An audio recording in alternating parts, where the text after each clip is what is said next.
Hi everyone, welcome back to our channel. So today in this video I'm going to quickly show you how to pay with your debit or credit card on Fortnite.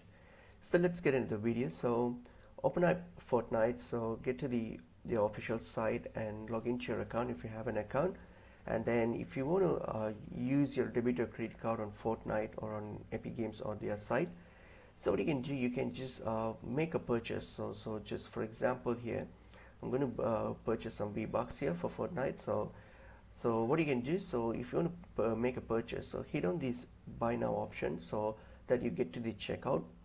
So when you get to the checkout page here, so what you're going to do here, like under checkout, so you'll have all these payment methods here. So if you want to use your debit or credit card option, all you have to do is under other payment methods, simply select your credit card details here. So hit on credit card. So now enter the details of your debit or credit card details, whatever your card details, just plug that in, and then you can save this payment for future if you want. Hit S, and then all you have to do is hit on the place order. So that's how you use your credit or debit card on Fortnite or on Epic Games on their sites, on their official sites. Hope this video was helpful. I will see you in another video. Thank you.